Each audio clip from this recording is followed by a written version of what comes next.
is a massive thank you for joining in today. So really, we wanted to run the session for a number of reasons. We know, particularly in, sports coaching, any students that are interested in pursuing a career in sports coaching, and understandably a little bit worried at this moment in time, thinking about how can I gain experience, what is the impact of the current situation on the industry. So we're going to be chatting a little bit more around what the current situation has meant for both of you guys and your advice on what students can be doing to continue to build their networks, their experience throughout lockdown, and hearing more about careers in coaching in general. So your career journeys and any advice that you have to share with aspiring sports coaches along the way. So I think over to you both. I thought it'd be great to start with a little introduction, a little story about both of your career journeys, if that's okay. But just before we do that, just some housekeeping. Like I said, the session is being recorded, so we can play it back. So if you want to watch it back, you can do so. So do bear in mind it's recorded. If you can keep your microphones and videos off, if you're a student, that'd be great as well. So guys, over to you. So John, do you want to start and give a little bit of an overview of your own career journey? How you got to where you are now? Yeah. Cheers. Thanks, Maria. Hi, everybody. So I'm born, grew up in Rotherham.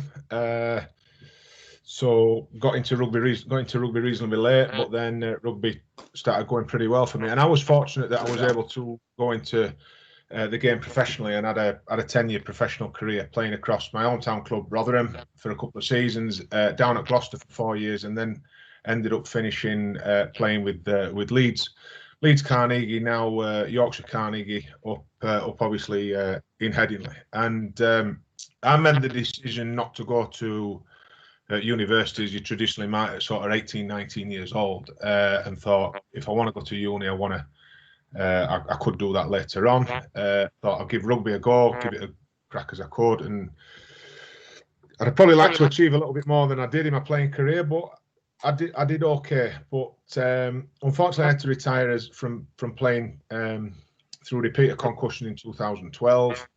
But I'd already started thinking about what's next. Knew that rugby doesn't last forever. I'd not reached dizzy heights of being an international player and some of the fantastic careers that they can go on to. But so I'd started already volunteer coaching, and whether that was through the club, whether that was just getting out myself and just trying to find out. And it was maybe thinking, do I want to be a coach? Could I be a coach? Do I enjoy it? And that's probably something that is important, finding out what you don't want to do in life. So I started volunteering. I'd started going through my coaching awards. 2003, I'd done my level 1 rugby union.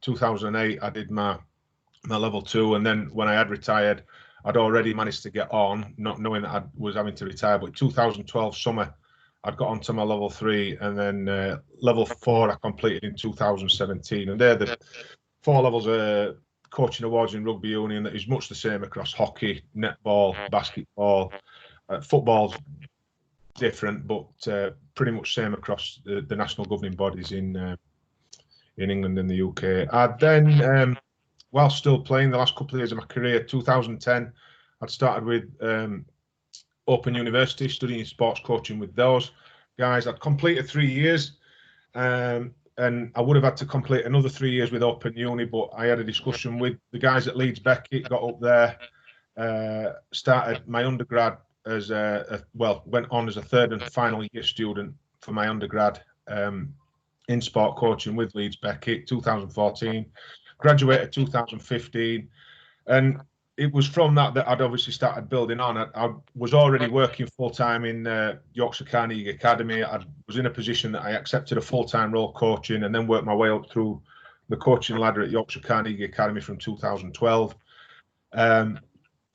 Increased my responsibility, increased my role, worked up to being academy manager in 2015, 16. 2017, I accepted a role with Wash Rugby, went down to Warwickshire and was academy manager with Wash Rugby from 2017.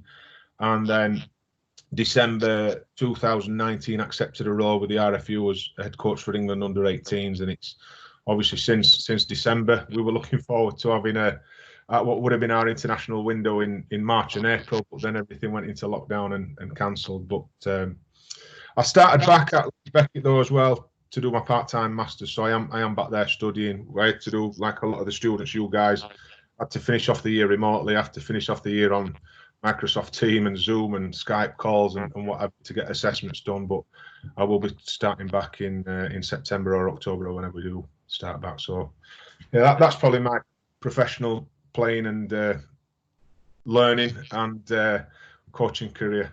Thanks, John. And Anskin, would you mind just giving us an overview? Because, you know, whilst you're both in the field of rugby, you know, I guess your career journeys are quite different, and that's quite an important point for us to cover, that everyone's journey, no matter if you could be in the same sport, you know, you're both in coaching, completely different career journeys. So it'd be just useful to hear more about yours, if that's okay, Ants, as well. Yeah, no problems. Like you said, Maria, it's very similar to John, but look, huge differences as well.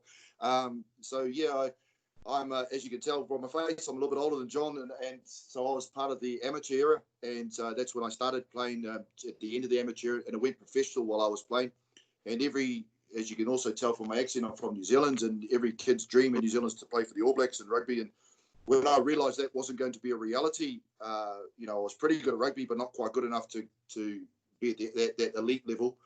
I sort of used rugby as a ticket to travel the world, and so I went through countries like Italy, played in Italy, Japan, and I ended up in the land of my heritage, which is Croatia, and got to play for them and got to travel the world and see the world, through rugby, which was a huge privilege. Got a contract to play in Scotland in 2000, and just fell into coaching really there because I was getting sort of like late 20s and became a sort of player coach into just a full-time coach, and I just sort of, you there? Yeah, got you, Matt. Yeah, sorry. And I just sort of, like I said, fell into it. And then when I look back now with, 20 years since that time, and I cringe at what I used to do as a coach, because it was very much, I just assumed a lot and very much told people what to do rather than, the modern sort of way of coaching. And that was sort of my journey summed up there. And I came over here thinking I was going to do, a couple of seasons and then go back home. And cut a long story short, I met my lovely wife, 3 kids, and 20 years later, I've been working in the sport industry. You can't leave Yorkshire, Maria. That's what it is. You no. love coaching Yorkshire. I loves coaching Yorkshire lads. Yeah, true, buddy. That's true. I've been 2 decades trying to be an honorary Yorkshireman. I'm nearly there. But I think, this was a point I wanted to cover. I've got some slides, but we'll use them loosely. I think the common thing that's coming out of both of your careers is that element of change, that you've not stayed in one place, that it's been dominated by change. That change has probably been the only constant, really, that you're constantly, moving around, adapting. You started off with a playing career, then you're going into coaching, but you've done that in various different settings. Ant, I know we've got on that first slide there, you're in club rugby, you're coaching in universities, very different settings, different types of teams. And that's something I really wanted. Maybe that's a good place to start, actually. Change in sports coaching, it's something that happens. It's something you need to be prepared for. It's something you can expect in your career. How have you both dealt with change? What would your advice be to students heading into a career in sports coaching on how you manage change? And I think, I think Ant will probably back it up, and you can give your own examples and experiences, but you've got to be ready for anything. You've said that, and I think that's a famous saying, that in sport the only constant is change in sport. The best thing about sport as well is if you are playing in a league system, team sport, or a competitive individual sport, is you can have one bad performance and play better the week after. You can have one fantastic performance and be completely different the week after. So that's happening. That cycle's happening. It's a bit of a travelator. It's a bit of a conveyor belt as well. But I think in coaching, it's like anything. You've got to be adaptable, because you could have the best session plan laid out at the beginning of the session. You're expecting 20 athletes to turn up, and then all of a sudden something happens and you've got 15. or all of a sudden something else happens, somebody brings along somebody else possibly, and you've got 25 and you've got to adapt on the fly. And you might be in the middle on your own, or there might be times when me and Ant might be saying we're coaching together, and we have coached together, and it's right, okay, Ant, we'll just split them in half. So I think, yeah, and that's not really resilience, but you've definitely got to be adaptable. Crikey, there's some horrendous things that have happened in the world at the minute, and it's obviously affected individuals, it's affected families, it's affecting businesses and organisations, and just social settings of everybody. But it's having a significant impact on sport, and you've only got to see that Premier League football's only just got back. Rugby is trying to get back. The Olympics is being moved and shifted. The European Championships in football has been moved and shifted, and there's an awful lot that is going on that world sports having to adapt. Individual athletes are having to adapt, because if you think they were all peaking for an Olympics, they've now got to start again and peak. People were probably retiring after the Olympics. Are they staying on again, or are they retiring and they never got that last chance? So I don't know. And what do you think, Nate? I think what you've done, JP, is you've nailed a word that's hugely significant, and that's adaptable. When I look back now, with all honesty, to when I first started coaching, whether it was through good fortune or whatever, I had immense success, and I was almost scared of change, and I got comfortable in that success. And it's, looking back, obviously, with the benefit of a few years experience, it's just that the fact that, if I had my time again, maybe I would have done things different. But then I, as you are, JP, when it becomes your sole earning, or it's your main earning, and you're looking after, you have a family and different priorities come into your life. And, I was at a level where, if I was selfish the right word, or ambitious, I suppose, that I should have, on the back of that success, gone up or looked for a bigger challenge. But no, I kept staying at, because in 20 years, I've only done sort of 2 or 3 clubs up until the last couple of years. But I got comfortable in my environment, and I think change happens, as JP just said, happens all the time in life, but in particularly in sport. And sport is a fickle business to work in, and you're judged on success. And if you get comfortable in that success, or comfortable in your environment, you'll end up only treading water, and you'll only stay still. So that's one thing I do regret, but of course I don't regret looking after my family, because they're my main concern. And so yeah, these modern times of COVID, of course, it's almost like all our lives we've been preparing for this, if that makes sense, even though no one could have predicted it. So it's just another obstacle we need to get through. Yeah, and I guess on that, we've talked about, it can be an obstacle, and, it's presenting barriers. And one of those barriers, to students is that the placements might have been cancelled, some of the work experiences that they were hoping to get under the belts, might not be happening. So I guess the next point would be, what are some of the opportunities that might present themselves? And I know we had a conversation before, and you were saying, you're taking some coaching online. What are some of the opportunities that you see might fall out of this? And do you think that will change perhaps the way that coaching might be delivered moving forward? Do you think there's some things that will stay different because of this? Yeah, well, the one I mentioned to you, Maria, that I was sort of unaware was different methods to coach, because I'm as you can tell, I've been around for quite a bit, and I'm a very much hands-on coach type stuff. And maybe when you think about it, one of the weaknesses that I've admitted to over the years has been, planning, or lack of planning, or lack of technology, if that makes sense. And all of a sudden, what COVID's done is, rather than me stand still, I'm thinking, how can I still help? How can I still be a coach in these times? And so I'm introducing myself, or learning myself, to these modern technologies, as we're doing right now. So one example I did use, I coached the Croatian national team, and not only were they going through COVID, but they had an earthquake as well. So I got some sessions out online for the kids.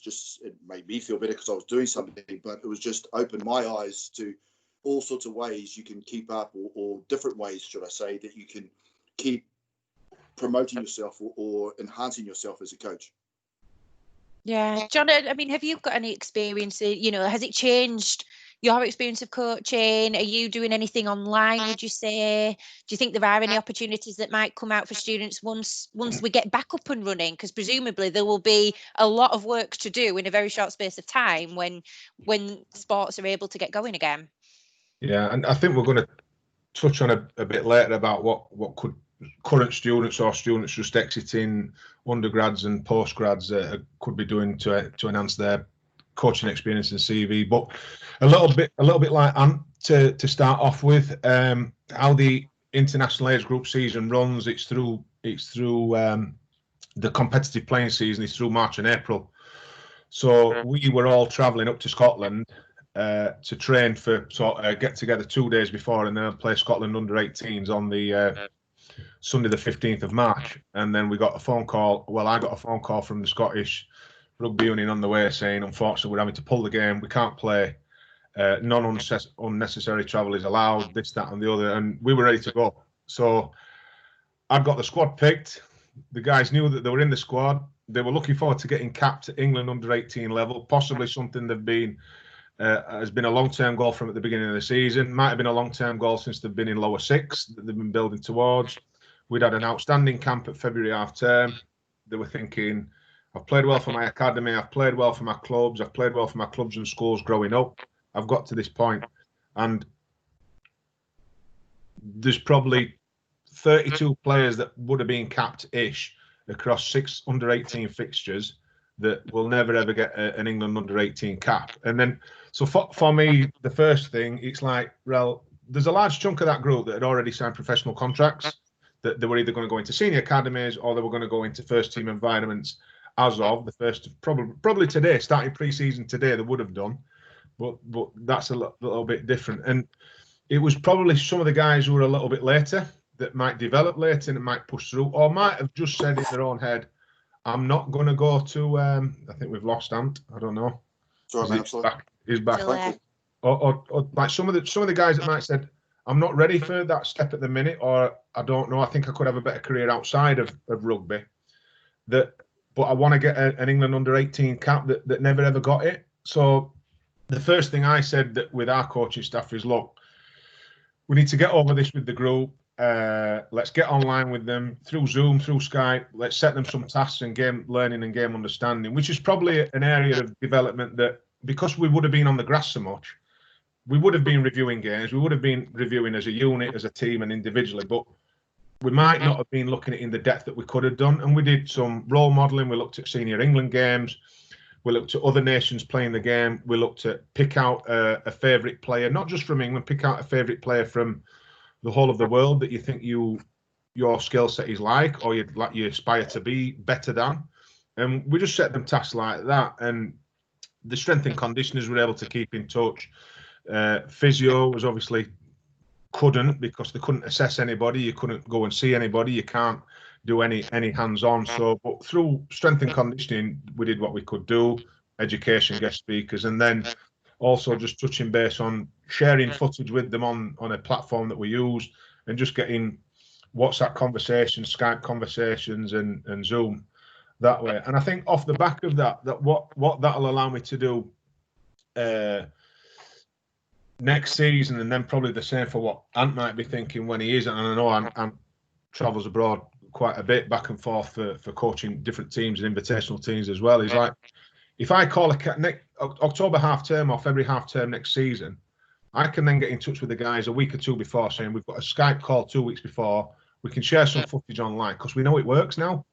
Yeah. And we can share it all that way. We said, and have a look at this, Maria, have a look at this, Maria's going to present on this, Ant's going to present on this. Guys, we're just sowing the seed now, because in 2 weeks' time, when we're together on the grass, it's going to save us so much more time.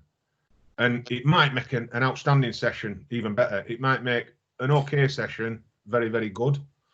And it just allows us to add another layer on top. What I would like to think as well is that for not just all businesses, I'd like to think could trust their staff a little bit more now. And it might be do the school run in the morning with your children, and so long as I can get you on the phone between 9:30 and 1 o'clock in the afternoon, you can work from home.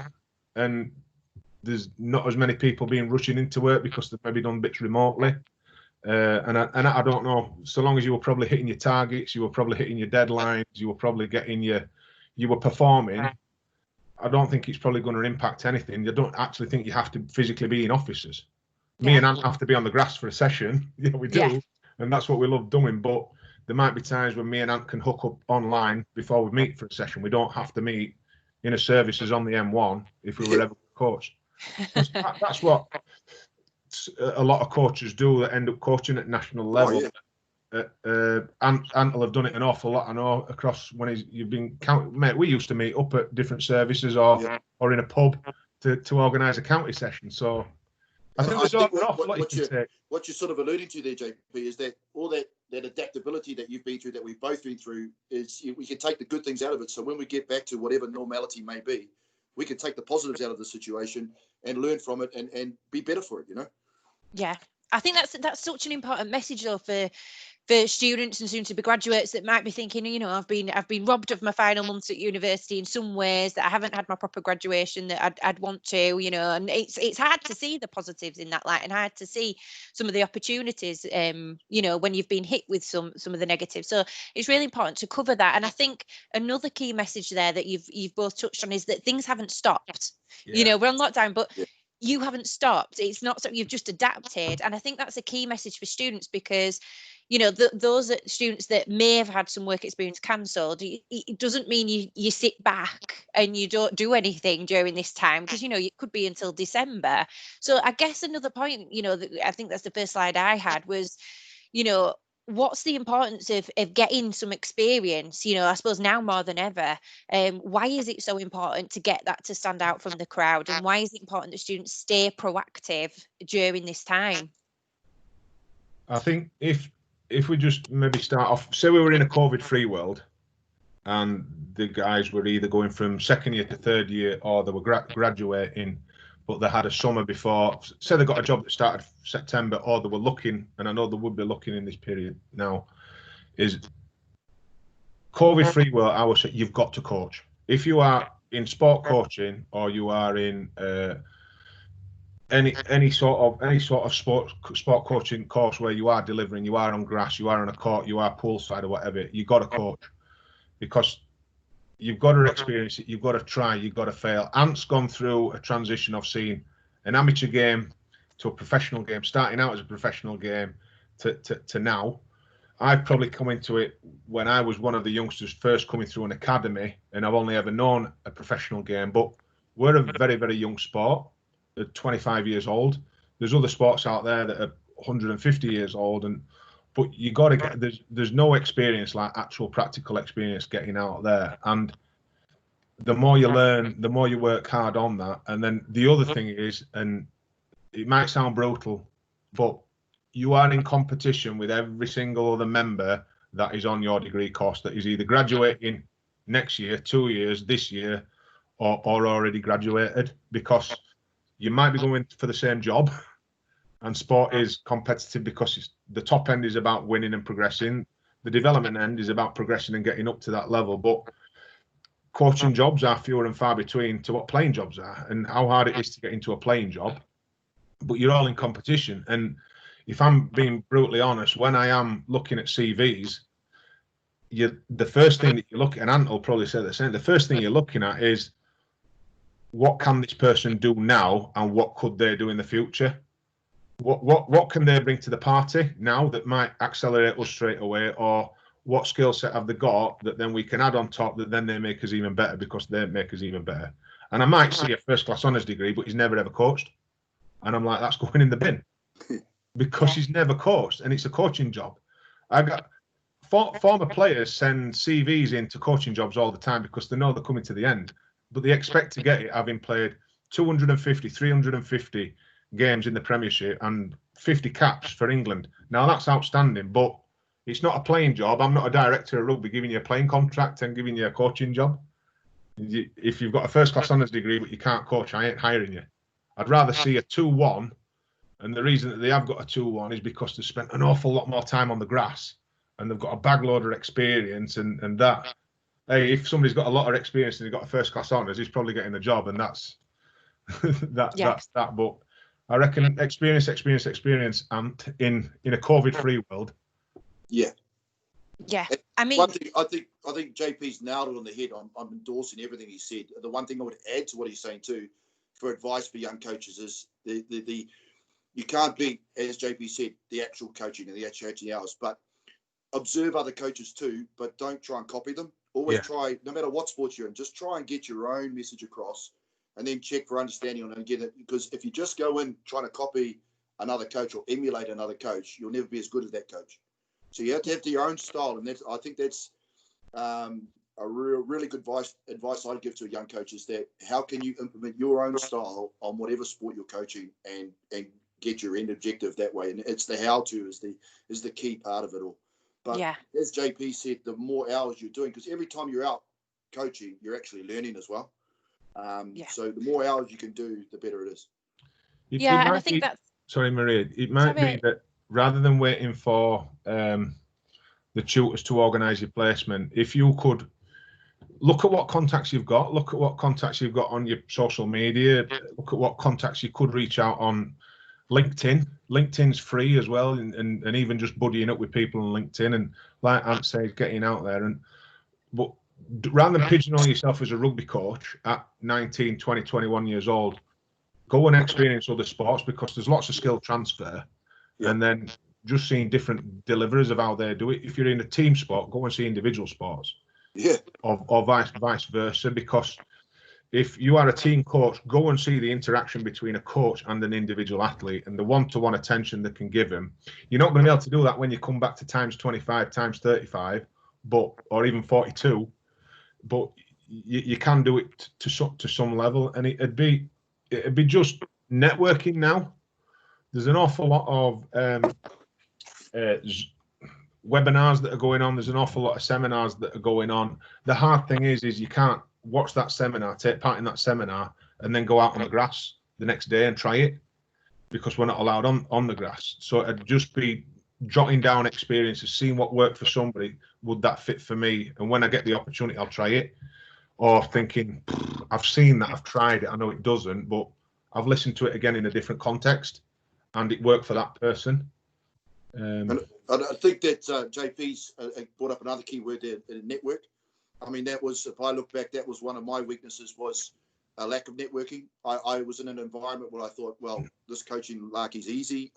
Look at me, I'm won this, I've won that. People should be knocking on my door. And then for want of anything, I've had two sort of setbacks in the last 4 years, and now no one's knocking on my door. So it's one thing that I've learned is to build that network up. And it's not so much ringing up and asking people for work. It's just basically talking to people, getting their experiences of both positive and negative environments, and how you can be better. And the larger your network, the stronger you're going to be. Yeah, I mean, that's something we're constantly drumming into students from the get-go, really, is that network is almost like your safety blanket, because a lot of students will come to me in the careers team and be like, Maria, where are all the coaching jobs? Where's all the coaching jobs? I'm like, they're attached to people, it's your network opens up so many new opportunities, not just jobs either, like you said, Ants, there, that your knowledge that you get from your network is incredible. But if you go on, I was just going to say that if you think that if some people are coming from Manchester over to Beckett, or people are coming from the northeast down to Beckett, or the Midlands, which is traditionally where the catchment area where these guys are coming from. So if you think about your hometown, where you grew up and you were born, and the club sport that you played, you've got your network there. But then you're in Leeds now, and Leeds is huge, and there's some other good sporting venues in and around. It's not too far out of I know it's hard at the minute because of COVID and restrictions, but then if you think, well, I've got that coaching network back home, and I need to start building this, you soon end up building it elsewhere. Ant's travelled across the world bloody coaching, and he's just told he's coached across Europe, so these Kiwis get everywhere. Croatian Kiwis as well, but just one question that's come through both. Josh asked, thanks Josh for asking a question. How do you best maintain your network? So you might like meet people, and you move on to a different club, a different experience. How do you maintain that network? Well, for me, it was one weakness, as I said, and I've just like talking to people, jotting down little ideas, making sure you actually become proactive with ringing people up or contacting them through different methods, sharing ideas with other people, asking, not being too scared to ask someone's advice on things that, one thing that's taken this old fellow a little bit to admit, but, the game's evolving. And I'm sure that's the same for every sport. So whilst the game's evolving, you have to evolve, and probably have to evolve more than the game. So challenging new ideas. JP came up with a great idea before about going to watch other sports. If you're coaching a team sport like rugby, why not watch an athletics coach? How's he get his man management? How's he get his one-on-one feedback, you know? So it's broadening your horizon. And it just might be that you're just picking up 5% you like of watching another session. But that 5% is heading on to your portfolio, if that makes sense. So having that open mind, you know, and learning all the time. So, I mean, how to keep your network going. I mean, you guys, young guys, will know better than me with technology. But for me, I'd be writing things down. I'd be taking notes of contacting guys you haven't talked to, going and watching things, just being proactive, I suppose. And it's relationships, isn't it? I think if you soon start only ringing people up when you want something and only when you want something, you're going to get found out pretty quickly. And rugby, they talk about rugby as a family, but I'm sure a lot of sports are saying, sorry, me and Ant are obviously attacking it from a rugby point of view, but rugby is about sharing. And New Zealand has always had a reputation for giving, because I think they're thinking, well, if we share this, we have to be better than that. So, like, the other thing is like, if you don't ask, you don't get. So it might be that I might go along to Anne, who could be a team coach, and I'm an individual athlete coach, and I might say, Anne, you do that very, very well with 35 players. I struggle when I've got 3 I struggle when I've got 3 athletes. So could you come and help me? Would you come and watch me? Now, just ask. If you don't ask, you don't get. Now, Ant might think, I don't really want to do it, but he might be too polite to say no, and then you've got what you wanted. Or he might say, I'd love to, because then I see you in your environment. And then when Ant's over there, he bumps into somebody who, oh, wait a minute, could you do me a favour back? And could you send your coach over to help me? And then off the back of that, it might be that you don't speak for a couple of months, but it's a text message. Or you don't speak for a couple of months and then you drop each other an email. It's, by the way, mate, I'm on this course. It would be right up your street. Why not come along? Or, mate, I've seen this opportunity. This is a job. This could be one for you. And there's an awful lot of that can go on in the sports world. But I think if you're very, very selfish and you're not happy to open up, or you're not happy to give yourself, I think you're soon going to you'll go okay, but you'll soon get found out. And like for me and Anne, we're probably, for some younger coaches coming into us that have maybe had to do an awful lot of different things online, they might be saying, what are you two doing it that way? Because that takes ages. Why not do it this way? And then you can connect to so many other people, or you can present to so many other people. Let's get on a Zoom rather than sitting on a Skype and you think you can only get 4 people. Let's get on a Zoom. And I know that's an easy example to give at the minute, but there's websites out there at the minute that are offering free webinars. There's websites out there that are offering paid subscription that might only be £12 for the year, £1 a month. There's other ones that are asking for an awful lot of money to sign up, and it's obviously your own personal circumstances. But get out there, ask. Don't be afraid to use your manners, but don't be afraid to ask. And the worst anybody will ever say is no, or it might be not yet. I'm sorry, not yet. I mean, we spoke about this, didn't we, John? And particularly about the Leeds Beckett alumni community. I mean, you're going to be part of the alumni community. We've got some fantastic coaches within our alumni community, and you can find them on LinkedIn. You can approach them, and like you said, just don't be afraid to ask. I think there's this fear that you're going to be bothering somebody too much, but people are generally quite happy to spare a little bit of time to help you out, whether it's asking a question like you've said about a coaching technique or whatever it is, and how you got to where you got. I don't think Beckett do it well enough, Maria. I don't think the shout about that. Beckett are involved in the Carnegie Adolescent Rugby Research Project that is worldwide. There is thousands of youngsters on that, and some of the best research that's coming out in the world on how an adolescent rugby player develops from being 13 to 21 has come from Leeds Beckett, and it's come from Professor Kev Till and Professor Ben Youngs. You've also got the bits that the sports coaching department in Bob Muir and Andy Abraham are involved in with the FA, and coach coordinating with the FA, and it's like, go and ask them. Go and ask those guys, can I get involved? Can I see what you're doing? Again, the worst they'll say is no. It's right under your nose, isn't it? Yeah. Really. Sometimes often your network's right under your nose and you don't even realise it's there, because we've had a question come through saying, how big would you say your network is? And we're like, well, anyone's network is massive. Like, your network as a student is huge because you're connected with hundreds of thousands of alumni in all different industries. But, you know, in coaching, we've got thousands of students that have come out of sports coaching courses every year and, you know, gone on to some wonderful things. You've got your academics that come from industry largely that, you know, have a firm foot in the door of industry. They're not just there to teach you. The research at the forefront of developments in coaching. So, you know, your network as a student, I think, is a key point, is massive. And then if you start getting some work experience, you know, even at grassroots, who might you be connecting with? You know, where might they have been before? So I think that's a really key point that you've made there, John, around, you know, your network at uni is probably far more developed than you might think.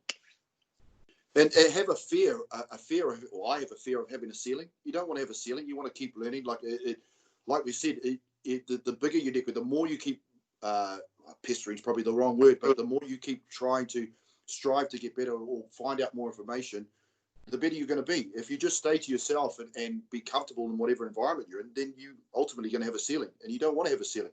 You know, JP's doing fantastic now with his England job, and fantastic. That is awesome. But I bet you that's not what he wants to end up doing. He'll want to keep learning and keep getting better, even where he's at now. So for me, it's the whole process of wanting to keep growing and evolving, I suppose, is the best word. Yeah. Just to flag another question that's come through both, just before it sort of goes off the chat.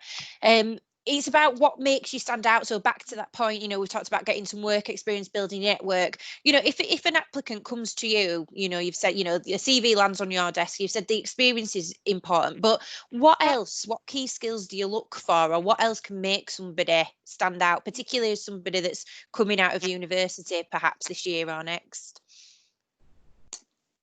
Me, you, John? How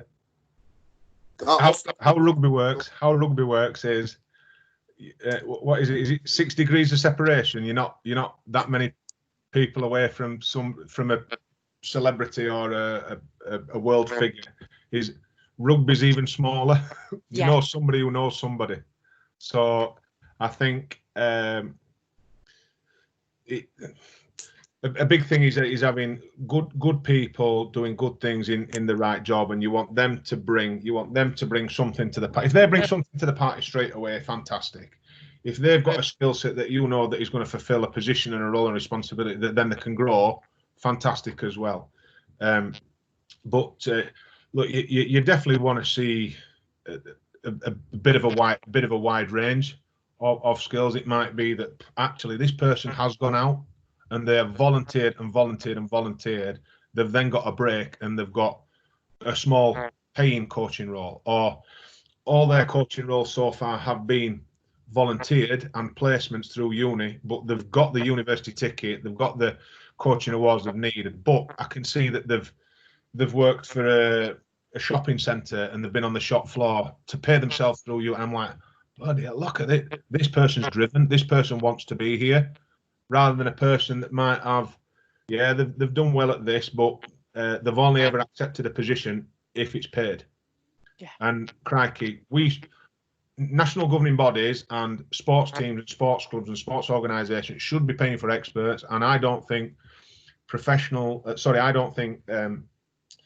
coaches are as well paid as what they should be, because it is a profession and it is a professional skill set, but it's not recognised, and it probably never will be recognised like a doctor or a lawyer or a solicitor or something like that. But it is a professional skill set. Just they couldn't do my job just the same as I couldn't do theirs. But if I'm seeing on a CV, crikey, this person's qualified to do the job, he's got a great character, but look at some of the personal skills he's got as well, where he has gone out and he's got a balanced life. So that'd be it for me. If I was looking to get to employ a young coach to work alongside me, I'd be looking for confidence. I'd be looking for a work ethic. But I think JP touched on it again with just being a good person, you know, and a good person that has those characteristics that are unique to a coach, sort of like that mentor, that father figure, that friend, all that sort of stuff, but also is firm, knowing when to draw a line between being one of the team or one of the boys and being a coach. And, you know, getting a balance and all those things, and the willingness to learn, but the willingness to, I alluded to this before, the willingness to challenge things around him, with respect, of course. And you know, it's those characteristics that are unique to a coach. And JP hit it on the head again with regards to, you know, years and years and years I've been doing this, and JP the same. And if I ever turn around and say I am the complete coach, then I should stop, because that means shouldn't be here.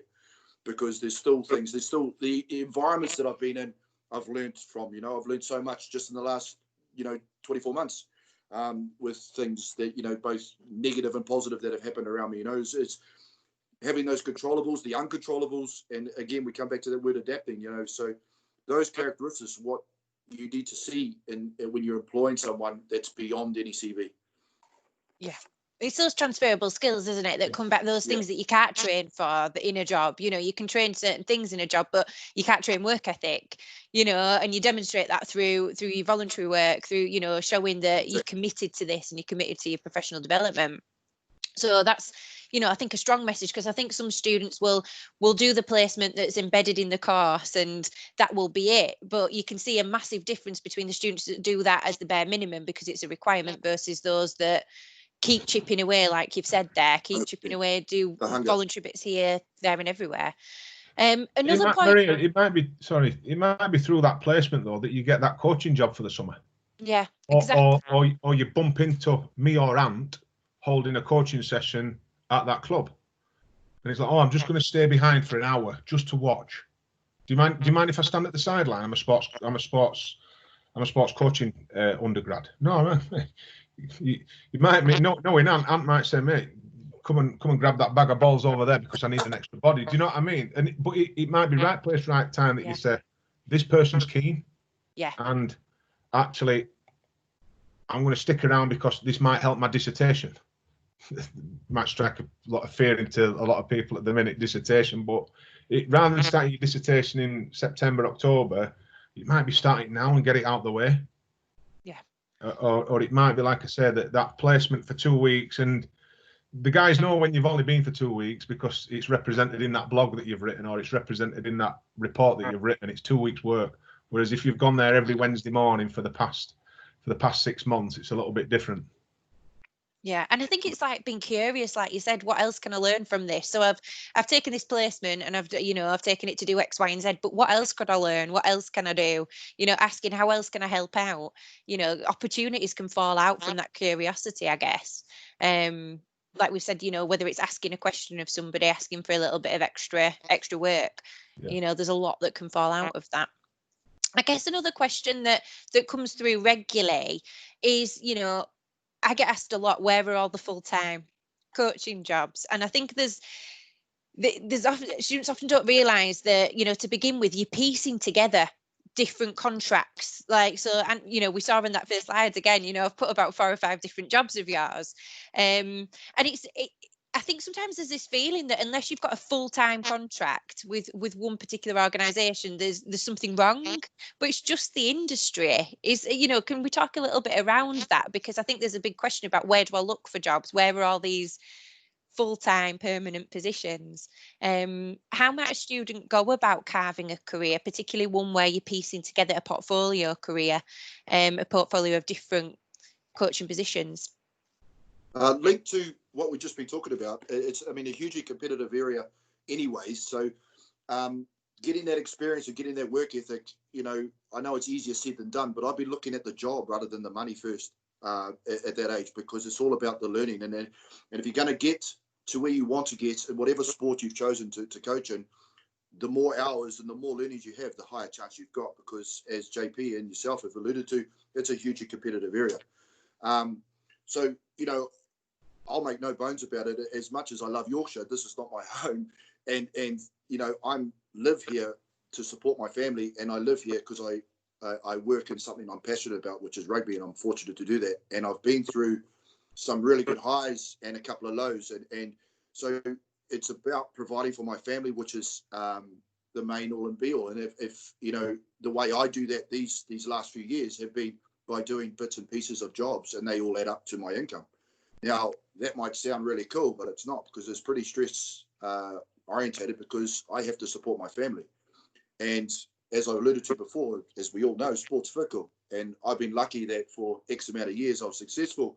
And then last couple of years, things haven't gone my way. So I've had to bounce back. Instead of people ringing me up, asking me, can I do this coaching job? I've had to now promote myself. You know, people forget things pretty quickly. They don't remember your sort of last job. So, so getting that network going, getting that work ethic going, and backing yourself. But, you know, listen, I'm going to be coaching a club now that's, you know, quite a few levels below what I was the last club I was coaching. But that's not about any pride or ego with me. That's about having a job that will help me support my family. So that's as honest as I can be, really. But, you know, it's when you get your chance, take your chance. And when you honour your job, I mean, because coaching's not a 9-to-5 job. Coaching to me, as my wife will allude to, is 24/7. Yeah. Yeah.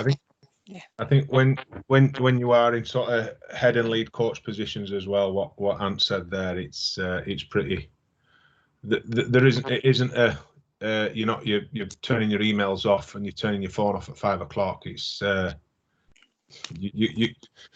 cracky. You could be picking it up on early morning in a game, knowing that you're one of your better players or one of your more influential players, as something's happened in his life that he's not available for selection today. But I think a lot of people do have successful careers in terms of earnings, as well as and providing for themselves and providing for their family, as well as successful like on the court or on the grass or in the pool, whilst they are juggling. But it is juggling, because it'd be, if you think about, right, if between Monday, Wednesday, Friday I'm doing this for this organisation, Tuesday, Thursday evening I'm doing this for this organisation, I might have my children to drop off or pick up in between. My wife might be passing ships, or my husband might be like passing ships in the night as well. And then I'm also out all day on a Saturday or a Sunday, because we're in competition for 4 months of the year, 6 months, 9 months of the year. But I think if you are a coach that might be a physiotherapist or a rehabilitator, or if you're a strength and conditioner maybe, or you are maybe a specialist coach. In rugby we have kicking coaches, or we might have scrum coaches that might be a little bit more affiliated with 2 or 3 different teams, maybe at different levels, whereas Ant might be fixed to one team, might do another team as well in addition, but his dedication 90% of his rugby time is with this one team, 10% is with another. Some other coaches can spread themselves thinly, and then that might be just up to an individual's circumstances, but then also capacity to spin plates and juggle everything. But it can be done. I've seen it probably done an awful lot more successful by strength and conditioners who were able to apply it differently, or maybe even physios and physiotherapists might have their own private practice and private clinics, but then Tuesday, Thursday evening they're with a team and they travel with them at the weekend, or Wednesday afternoon they're with a university team and they're there on Monday evenings and they're there on Friday evenings, providing services for the players. But it can be done, and it might be done that it's done easier and earlier in your career, like what Ant's talking about there, because at the minute as well is everybody will have a mortgage or rent to pay of some sort, but then also other expenses start coming in if you're fortunate enough to have children. So that comes along as well as a few. And we come back to that word adaptability too, don't we? Yeah. I mean, you know, if you're lucky enough to have one job and that's your sole income and you can put all your focus on that, then, you know, treasure that and give you everything towards that, as JP's doing now. But, you know, if other ways and other means, you know, the positive side of all that is how many people can say they love their job, and how many people can say, I want to go to, I'm going to work whenever rugby starts up, and I love going to work, you know. So, you know, that to me is the privilege side of it all, you know. So, you know, it's the rewarding side of it, and that's why I do it. Yeah. And I think, you know, what's come through really nicely there from both of you is that, you know, a student, you know, starting out might look at you both and think, you know, they're at the top of the game, and, you know, Charlotte, that you can sit back then, but neither of you are sitting back and just resting on your laurels. You know, there's still things to learn, there's still networks to build, and that's still important no matter where you are at in your career. I guess, you know, those skills, that adaptability, like you've said there, that, you know, ability to adapt to change quickly and embrace new ways of working. I guess that's the same no matter where you're at in your career in some senses. That is something that you will keep doing throughout. It's not just something to do to get a ticket into a first job after uni.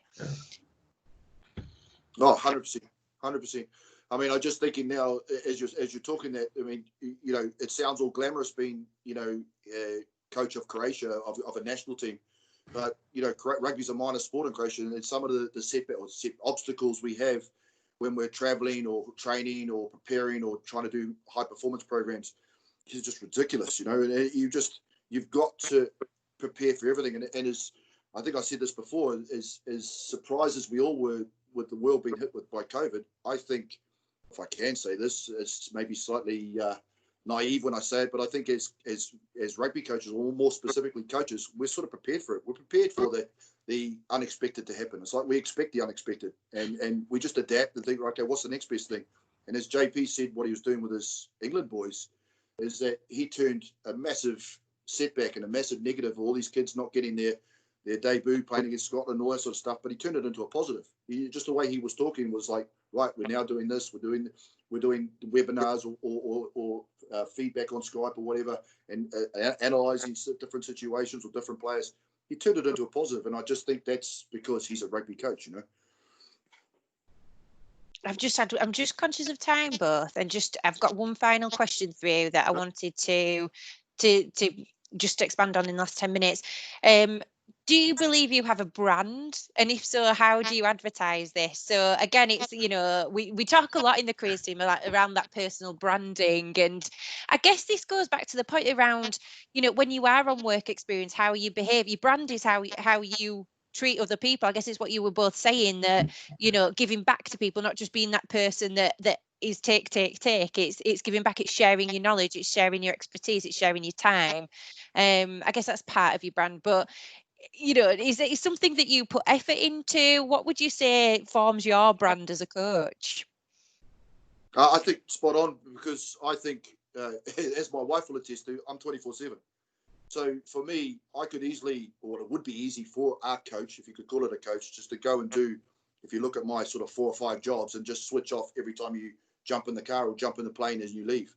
I'm not. I like to talk to guys, talk to my players, have that one-on-one relationship or whatever it is to get the best out of your players, because I'd like to think that one of my unique brands, if that makes sense, I think JP's the same, so it won't be that unique, but my players will play for me, will literally go that extra yard for you. When you get your players like that, and they're doing that for not just for me, but for each other and for that team and that culture, it's something that is bred immensely in New Zealand. You'll get the best players in the world sweeping up the changing rooms afterwards because they want to give it back, you know, and that whole environment. And as a coach, that's what I like to do. I like to have that relationship with my players where they can call me up a bit, and they do call me up with any problem, whether it's rugby or not. You know, I'm approachable. And I think when you've got that on top of whatever coaching or rugby knowledge or sport knowledge, whatever your chosen field is, that's a mix that can establish how you call a brand rep. Yeah. Yeah. Thank you. It's like as well that the guys that are reading and studying for degrees have done an awful lot on the who, what, how, which it might just be every now and then just think about the who, what, how about yourself, which is what Ant's talking about there. And that again, if I'm that placement person or that volunteer coach that is looking to coach in my environment or Ant's or anybody else's environment, and training starts at 6 o'clock and I turn up at 17:59, Ant's might say, oh yeah, bus might have been late, but then I turn up at 6:59 every single week, and as soon as practice is finished, I'm off, and I'm like, oh Ant, can you sign this at the end of the session to say that I've gone, to say that I've been? Ant's like, yeah. might not ask him back. Whereas if I'm there and brand John Pendlebury is turning up at 5:30, and I was like, "What are you doing?" "Oh, I'm just kicking. I'm just kicking, and I brought my own balls, but I'm kicking with one of the young players over there." He's like, "Oh, brilliant, well done, mate. Keep going." And it's that sort of thing that then, I don't know, you might get a gold star. You might get a gold star at the end of your placement, but it also might be, do you want to come back in the summer when I've got some more work, or do you want to come back for this? Or how about coming along on Saturday when we're playing and just come to the home game? Be around the dressing room, come to the home games, because I like what you're about. You turn up in your Beckett kit, or you turn up in your coaching kit, and you're presenting yourself well. You're ready to coach, you're ready to train, and when you do talk, I want to hear what you've got to say as well, because you might be learning some pretty cool stuff that I don't know about. So it takes itself into social media. I've looked you both up on social media. There is no doubt what you do as a profession, but sometimes when you look at some, student social media, you'll have no idea what they're studying, what they're about. So, it's about professionalizing all elements as well. So, maybe if you want to keep a personal social media account, but maybe a professional one, that can be good as well, because people will inevitably look you up. We do social. We do media training with our players, and I've done it at Yorkshire Academy, I've done it at Wasps Academy, I do it at England, and everybody will look at what happens in the press at the minute, and there's an awful lot that's going on in the press and the media, and people are scared to say anything wrong or right at the minute, but then people will also scroll through.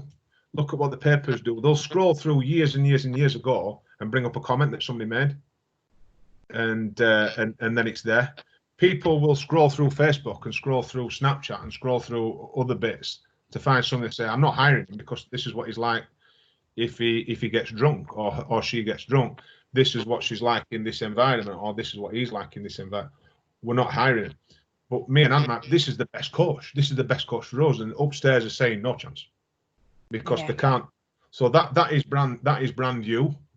Yeah. So whether you can put certain locks on social media that you don't want people to see, I don't know, or it might be a phase that you want to grow out of and get away from pretty quickly as you start getting into something else. But it's a similar sort of thing to what I'm saying about, are you the coach that turns up at 5 to 6 or 6:05, or are you the coach that's there at 5 o'clock? Now, it might be that you can't get there at 5 o'clock, but Ant knows, or I know that you can't get there, but you've also rang us up the night before, so you know what we're doing.